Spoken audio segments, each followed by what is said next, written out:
And भाई इस तरह का ये बॉर्डर है थाईलैंड एग्जिट का। अब यहाँ पे सारी फॉर्मेलिटीज होगी थाईलैंड से एग्जिट के लिए। होपफुली ये जाने दे हमें भाई।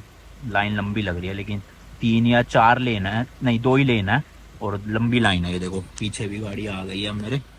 हो जाएगा 20-25 मिनट लगेंगे शायद। ये देखो भाई पहला जो ये कैबिन बना हुआ है ये है इमिग्रेशन और ये ओवर टाइम फीस लिखी हुई है इन्होंने 25 था। बात है अब ये फिर से लेंगे मुझे लग रहा है, जबकि हम ओवर टाइम करते भी नहीं है। दोनों बार हमने ओवर टाइम नहीं करा और दोनों बार इन्होंने ली है। पता नहीं क्यों लेते हैं भाई, मुझे नहीं समझ आता ये। खैर छोड़ो जो भी है। ये तो हो गया इमिग्रेशन का और उधर आगे देख रहे हो वो है कस्टम का, हरे से रंग का, मतलब हमारी वाली लेन में भी होगा वो। तो ये 2 प्रोसेस होते हैं, पहले इमिग्रेशन देन कस्टम। तो इमिग्रेशन तो मुझे पता है स्मूथली हो जाएगी, एग्जिट देना है। कस्टम वाले वो मांगेंगे डॉक्यूमेंट, जो लाइसेंस बना है हमारा थाईलैंड का एक परमिट सा, उस परमिट में लिखा है दूसरा बॉर्डर लेंगे हम एग्जिट में।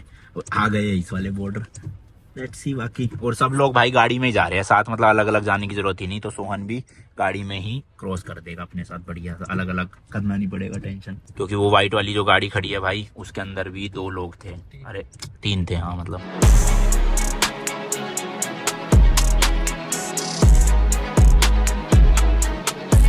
चलो भाई बस इस वाली गाड़ी के बाद हमारा ही नंबर है और इस तरह से उतर के जाना पड़ेगा खिड़की पे और वहाँ पे फिर डॉक्यूमेंट देना है, अपना पासपोर्ट देना दोनों बंदों का और ये स्टैंप मार देंगे एग्जिट की। लेट्स गो भाई, आ गया साडा नंबर। चलो जी चल भैया, इन्होंने तो कह दिया गाड़ी लगाओ पार्किंग में और ऑफिस में जाओ। मतलब हर बार भाई यही होता है लिटरली हमारे साथ, एक बारी में काम करके ही नहीं देते, अलग से कहते हैं ऑफिस में जाओ। कौन से ऑफिस में जाना है, वो बिल्डिंग में? यहाँ तो कस्टम वाले भी नहीं खड़े क्योंकि। चलो भाई देखते हैं। तो भाई साहब काफ़ी तेज़ हो रही है बारिश भाई, बाहर निकलते ही भीग जाएंगे। ये नहीं, राइट साइड में यहाँ लगाते हैं गाड़ी और चलते हैं अंदर, देखते भैया क्या बोलते हैं वो हमका। चलो अंदर जाते हैं भाई, हम तो शूट कर नहीं सकते अंदर वीडियो, दिक्कत होती है। आके बताता हूँ क्या हुआ। ये 2-3 इन्होंने कागज दे दिए इन्फॉर्मेशन ऑफ कन्वेंस के, तो शायद ये भर के देना पड़ेगा अंदर। चलो भाई हमारी तो एग्जिट हो गई है, यानी इमिग्रेशन हो गई है, हमें एग्जिट दे दी है यहाँ से। अब जाना है कस्टम वालों के पास, लेट्स सी वो ना कुछ दिक्कत करे। लो भाई ये आ गया है कस्टम डिपार्टमेंट, यहाँ पे हमें वो फॉर्म जमा करवाना है जो अभी उन्होंने अंदर दिया है। Let's go. तो भाई हमारी गाड़ी अभी साइड में पार्किंग में लगाई है कस्टम वालों ने और हमारा कारनेट और वो जो फॉर्म सा था वो लेकर गए हैं। परमिशन तो कहीं भी मांगी नहीं रे भाई, वो जो परमिट बना है बताओ फालतू में बनवाया जब मांगना ही नहीं है। बाकी इस तरफ ये जा रहा है मलेशिया का रास्ता, मतलब हमारी जैसी क्लियरेंस हो जाएगी हम यहाँ से चले जाएंगे मलेशिया के बॉर्डर की तरफ। असल में मलेशिया और थाईलैंड के बीच में ना 1 घंटे का डिफरेंस है, तो अभी यहाँ पे 6:02 हो रहे हैं भाई। एंड वो जो ऑरेंज वाली बिल्डिंग दिख रही है भाई, उनकी घड़ियों में इस वक्त 7 बज रहे हैं, बताओ कमाल है जी दुनिया का भी, है ना। और हाँ भाई ये जो ओवर टाइम फीस मैं बता रहा था ना, ये एक्चुअल में वो वाला ओवर टाइम नहीं है कि आप ज्यादा रुके हो हमारे देश में इसलिए 25 थाई बात। ये एक्चुअल में ना एंट्री और एग्जिट की फीस है जिसको इन्होंने नाम दे रखा है ओवर टाइम। तो ये देना सबको ही पड़ता है, ऐसा नहीं कि आप ज्यादा रुके हो तब देना है, क्योंकि हम तो ज्यादा रुके नहीं, स्टिल हमें देना पड़ा। ड्राइवर हो तो 25 थाई बात और पैसेंजर हो तो 5, यानी हम दोनों को मिला के 30 थाई बात लगे है टोटल बस। एक्चुअल में भाई जो ऑफिसर है ना, जो कारनेट पे स्टैंप वगैरह करते हैं, वो यहाँ पे थे नहीं, तो वो उनको बुलाने के लिए गए हुए थे। तो 20-25 मिनट बाद वो आए अपने स्कूटर में, जो पुराने जमाने का स्कूटर, और उसके बाद जो है स्टैंप मार दिया, यानी कि अब हम ऑफिशियली थाईलैंड से एग्जिट ले चुके हैं। ओए बल्ले बल्ले, मैंने इसके साथ प्रैंक कर दिया। कह रहा कि हुआ कि नहीं हुआ, मैंने कहा नहीं हुआ, वापस थाईलैंड दूसरे बॉर्डर जाना पड़ेगा, इसकी हवा टाइट। चलो भाई फाइनली भाई, मतलब कि और वो वाला जो मिला था ना भाई डॉक्यूमेंट, वो इन्होंने पूछा तक भी नहीं, ना मांगा। पता नहीं भाई वो एंट्री के वक्त ही टोंटे थे फालतू के, यहाँ पे कुछ चेक नहीं हुआ। तो अब ऑफिशियली जो भी है, अब ऑफिशियली हमने थाईलैंड से एग्जिट ले लिया, चलते आगे मलेशिया की तरफ। अंधेरा होने वाला है, ये देखो भाई, अब बिल्कुल बस थोड़ी देर और, आधा घंटा हो जाएगा, फिर पासपोर्ट स्टैंप हो गया एंड अपना कारनेट भी स्टैंप हो गया। अब हमें ढूंढना है भाई मलेशिया साइड में JPJ ऑफिस, जैसे लैंड अथॉरिटी होती है ना अपनी इंडिया की, वैसी वो यहाँ मलेशिया की लैंड अथॉरिटी है, तो वही सारे डॉक्यूमेंट्स वगैरह बनाते हैं। लेट्स गो भाई, ये देखो इस तरह का ये ब्रिज है, हमें तो राइट से लेना है, लेफ्ट में रहेंगे ट्रक वाले।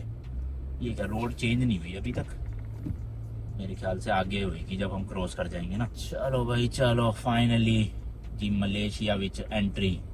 अरे आवास लिखा हुआ है देखो, आने को बोलते हैं आवास, क्या बात है, पुलिस पुलिस। चलो वीडियो बंद करूँ यहाँ। लो भाई इन्होंने तो कुछ नहीं पूछा, मैं पासपोर्ट दिखाने लगा, कह रहा गो गो स्ट्रेट गो। मैंने कहा ठीक है जी चले जाते हैं। फिर अब देखते हैं भाई कब आएगी बिल्डिंग आके। अभी तो ये सारा मेरे हिसाब से नो मैंस लैंड चल रहा होगा, क्योंकि ना तो इमिग्रेशन की बिल्डिंग आई है ना ही कस्टम की आई है। थाईलैंड वालों के नेटवर्क इधर, हाँ चले जाएंगे कभी। चलते जाओ जी, चलते जाओ। काफी है यार दूर, ये तो मुझे लगा छोटा सा ही एरिया होगा। और ट्रकों की तो देखो ना, कम से कम 20-25 ट्रक खड़े हुए थे।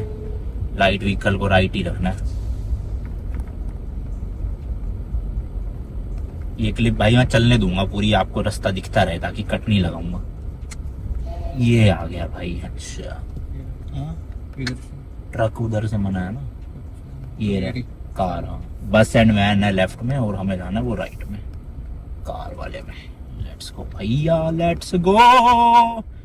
वो सामने बिल्डिंग दिख रही है आपको राइट साइड में, वहां जाना है शायद से। हाँ अब देखो रोड भी चेंज हो गई भाई, हम शायद से राइट साइड आ चुके। नहीं रोड अभी भी तो सेम ही है। ये पार्किंग बनी हुई है राइट साइड में, यहीं लगाते हैं और अपना इसी बिल्डिंग के आगे अंदर जगह आगे गए। ये जेपीजी का है ना, यही तो है ऑफिस शायद। क्या लिखा है? हाँ ये लिखा ना, देखो भाई बोर्ड लगा ना जेपीजे। Let's go. ये है भाई वो अथॉरिटी, देखो जेपीजे। ये बना के देंगे हमारा परमिट। परमिट का नाम है आईसीपी, इंटरनेशनल सर्कुलेशन परमिट। तो उसके लिए हमें चाहिए इंग्लिश में नंबर प्लेट जो ऑलरेडी है हमारी, और सेकंड चीज एक मलेशिया का लाइसेंस करो, इंश्योरेंस, वो हमने ले लिया वहां पे। तो होपफुली इसके अलावा नहीं कुछ हो। और एक ऑटो पास कार्ड और होता है, जैसे अपना इंडिया में फास्ट टैग होता है ना, तो वैसे यहाँ का ऑटो पास कार्ड है। तो जब भी कोई टोल टैक्स आया करेगा ना, वो डायरेक्टली हम वो यहाँ पे दिखा दिया करेंगे और निकल जाया करेंगे। उसको रिचार्ज करवाना पड़ता है, तो वो भी ढूंढते हैं भाई कहाँ मिलेगा। चलो चलो भाई, परमिट जो है वो बन गया है अपना, मस्त एकदम। इतने अच्छे ऑफिसर्स थे भाई, फटाफट से निपटा दिया। तो अपना कुछ इस तरह से लगता है इंटरनेशनल सर्कुलेशन परमिट। ये देखो भाई, तो ये इन्होंने कहा है कि शीशे में चिपका के रखना है हमने अंदर की साइड, मतलब ऐसे रख देंगे यहाँ पे अंदर, ताकि जहाँ कहीं भी जाए तो वो देख ले। अब बस भाई लास्ट प्रोसीजर रह गया है, जो कि है वो जो मैं पास बता रहा था ना आपको, फास्टैग जैसा, उसको कहते हैं यहाँ पे टच एंड गो पास। तो वो कह रहे किसी भी पेट्रोल स्टेशन पे आपको मिल जाएगा। तो चलो फ्यूल स्टेशन जाना है अब सीधा, वहां से लेना है और फिर। अच्छा नहीं, अभी तो भाई इमिग्रेशन कस्टम सब कुछ करना है, अभी तो ये बना है खाली। एक्चुअल में भाई अभी तक इतने प्यारे ऑफिसर किसी भी देश के बॉर्डर में नहीं मिले, मतलब काफी देर बातें मारते रहे और कह रहे कि फर्स्ट इंडियन कार देखी हमने, वरना चाइना से, थाईलैंड से और यहाँ इन देशों से तो बहुत गाड़ी आती है, पर इंडिया की गाड़ी पहली बार देख रहे हैं। तो खुश हो गए। ब्रांड पूछ रहे, कह रहे टाटा। मैंने कहा टाटा नहीं, महिंद्रा। टाटा का नाम पता है भाई सबको, महिंद्रा का नाम नहीं पता। करो भाई महिंद्रा वालों, कुछ है नाम वाम पता चले। चलो जी चलो निकलते हैं। ये कैसे ऑफ हो गया? अच्छा हाँ चलो। अब मेरे ख्याल से पहले होगा भाई इमिग्रेशन, देन होगा उसके बाद कस्टम। फिर हम मलेशिया में ऑफिशियल एंटर कर चुके अपनी गाड़ी को लेके, देन जाएंगे फ्यूल स्टेशन में अपना ऑटो पास कार्ड लेने, ऑटो पास या टच एंड गो कार्ड। भाई आज नेक्स्ट डे, मेरे को अभी याद आया, मैंने परमिट की आपको फीस नहीं बताई। परमिट भाई फ्री है यहाँ पे, जो आईसीपी बना ना, इंटरनेशनल सर्कुलेशन परमिट, इसके लिए कोई पैसे नहीं देने। 1 महीने 2 महीने 3 महीने, मैक्सिमम 3 महीने का आप बनवा सकते हो, उससे ज्यादा नहीं। तो बढ़िया भाई, फ्री में काम हो गया अपना। भाई यही है सामने, काफी सारी गाड़ियां खड़ी तो हैं। लेट्स, अरे बंद है तो पार्किंग है दिस साइड, उधर होगा। अच्छा हुआ, ओके ओके थैंक यू। ये है भाई सामने, गलत चले गए थे हम, यहाँ लगा दो। अरे यहाँ तो काफी सारी लेन है भाई, जल्दी हो जाएगा नंबर। एक गाड़ी बस हमारे आगे है, जैसे इनका होएगा वैसे हम निकल लेंगे। अब अच्छा इमिग्रेशन का काउंटर राइट साइड है लेफ्ट साइड? राइट ही है भाई, चलो शुक्र है, वरना सोहन को देने पड़ते डॉक्यूमेंट। क्या बंद है ना, क्रॉस लग रहे हैं। 3 ही चालू है लेन तो, वैसे भाई 7-8 बना रखे हैं इन्होंने, और इनमें से 3 ही चालू कर रखे हैं। खैर ये आ गया, बस करते हैं जल्दी जल्दी कार्यक्रम यहाँ का। तो भाई इन्होंने भी कह दिया आप गो टू ऑफिस, जैसी पासपोर्ट दिखाया इंडियन पासपोर्ट, देखते ही भैया सीधा भगा देते हैं गो टू ऑफिस। अब अंदर ऑफिसर कोई पूछताछ चलेगी पूरी। चलो आदत हो गई अब तो हमें इन देशों में भाई। अब होगा ये पासपोर्ट स्ट्रॉन्ग, जब हमें कहेंगे देखते ही हो इंडियन पासपोर्ट गो गो हो। बट अभी तो फिलहाल उल्टा ही चल रहा है सीन। भाई एक सीन हो गया है, मेरे को तो ये एंट्री दे रहे हैं, लेकिन सोहन की एंट्री इन्होंने रिजेक्ट कर दी, और रीजन दिया है कि पासपोर्ट में जो पानी गिरा हुआ था ना इसका, तो कह रहे हैं कि डैमेज पासपोर्ट है। मैंने कहा इतने देशों ने एंट्री दे दी, बट ये मान नहीं रहे भाई। और मतलब काफी देर डिस्कशन के बाद अब सोहन को वापस थाईलैंड जाना पड़ रहा है और मेरे को एंट्री दे रहे हैं। अब मैं वापस थाईलैंड जा नहीं सकता, क्योंकि गाड़ी के लिए वापस से परमिट बनवाना पड़ेगा, जिसके लिए फिर वही 6-7 दिन लगेंगे।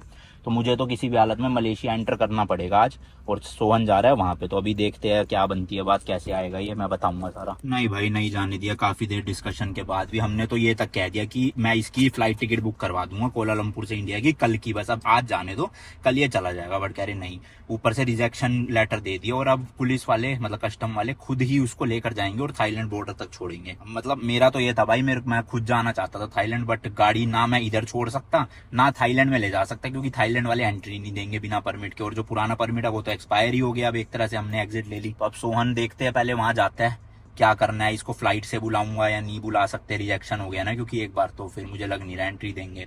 तो अब शायद इसकी इंडिया की बुक करनी पड़ेगी मुझे फ्लाइट। पता नहीं भाई, इतने देशों में एंट्री दे दी, बताओ कहाँ कहाँ से होके आ गए, और मलेशिया ने हैंड मूवमेंट पे चपटा दिया कि नहीं जा सकता। चलो भाई, कस्टम क्लियरेंस डन, कारनेट पे भी स्टैंप हो गया है एंट्री का, एंड ये खड़ी गाड़ी। अब हम ऑफिशियली मलेशिया में एंटर कर चुके हैं। लो जी, मेरे ख्याल से अब तो यहाँ पे कोई वो नहीं है, चेकिंग वैकिंग, ऑफिशियली एंटर हो गया है। मतलब कस्टम वाले ने कुछ नहीं पूछा भाई, बड़ा सिंपल सा प्रोसीजर था, बस गाड़ी थोड़ी सी चेक करी, सामान निकलवाया नहीं, अंदर ही चेक कर ली, और इसके अलावा क्या था, बस ये पूछा हाँ वो आईसीपी दिखा दो, बस। उसके बाद खुद ही मैंने कहा कि कारनेट पे स्टैंप कर दो, तो वो कह रहे ऑफिस में चलेगा। वहाँ पे जैसे ऑफिस में गया, वहाँ कारनेट पे स्टैंप हो गया भाई। अब एक ये आया है कुछ तो, हाँ कुछ खास नहीं है ये भी, यहाँ पे है नहीं, मतलब चेकिंग वैकिंग, नॉर्मली निकल सकते हैं भाई। लेट्स गो, चलो जी चलो, हो गए हम बाहर। अब मलेशिया, बाहर नहीं अंदर हो गए मलेशिया में। ओ या हाँ हाँ हाँ, alone yeah, what, yes drive, yeah, huh, no wife, single. Yeah, okay, thank you, yeah thank you, bye। चलो भाई, यहाँ पे भी ये आर्मी वाले थे या पुलिस वाले थे पता नहीं, बट नॉर्मल क्वेश्चन आंसर ही पूछ रहे थे। एंड ये देखो भाई, सेम टू सेम वही है अपना, लेफ्ट साइड में ड्राइव कर रहा हूँ मैं इंडिया की तरह ही, मतलब जो थाईलैंड में रूल था, इंडिया में रूल था, वही सेम टू सेम अपना मलेशिया में भी है। तो कोई भी साइड चेंज नहीं हुई है यहाँ पे। अब देखते हैं भाई, नियरेस्ट जो भी टाउन आएगा होटल लेता हूँ।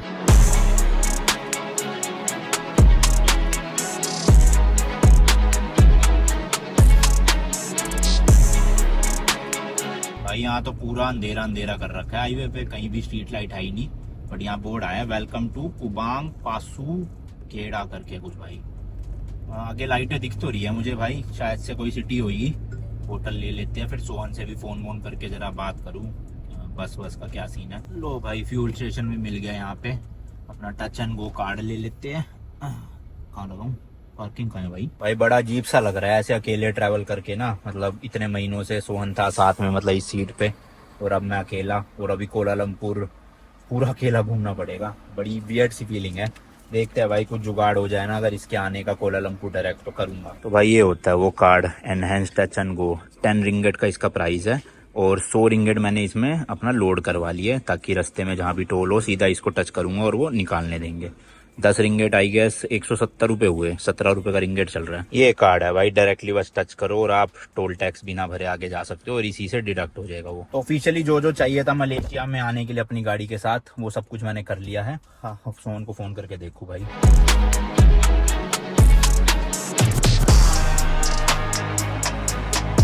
भाई ये जस्ट हाईवे पे मिल गया है, टी होटल करके, पार्किंग भी है इनकी अपनी, और बस रूम होगा कि नहीं, क्योंकि देखो ना पूरा फुल लग रहा है मुझे तो भाई। 115 रिंगेट में मिल गया अपने को रूम।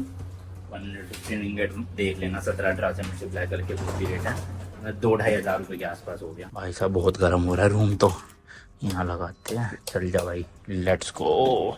तो आज फिर वही 2 सिंगल बेड नहीं लिए, 1 डबल बेड ही ले लिया, क्योंकि 2 लोग है ही नहीं, मैं अकेले ही हूँ।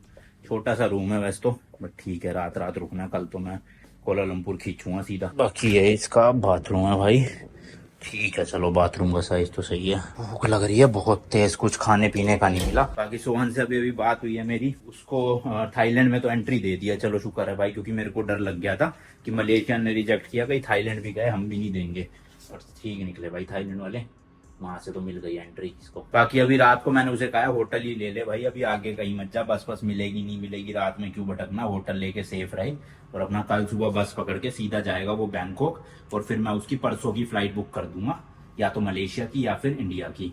अब देखते हैं वो क्या डिसाइड होता है फाइनल, क्योंकि रिजेक्शन मिल गया ना एक बॉर्डर से, तो अगर वो बाय फ्लाइट भी जाएगा ना कोलालमपुर, तो वहां भी उसको रिजेक्ट कर देंगे मेरे हिसाब से। 1-2 लोगों से बात करता हूँ, फिर सुबह तक डिसीजन लेंगे। थोड़ा तेज चल ले भाई, ऐसी इतनी गर्मी बना रखी है भाई। पास में एक ही है ना रेस्टोरेंट मिला है, मिनारा कैफे, इनके पास साउथ इंडियन फूड मिल गया अपने को, डोसा।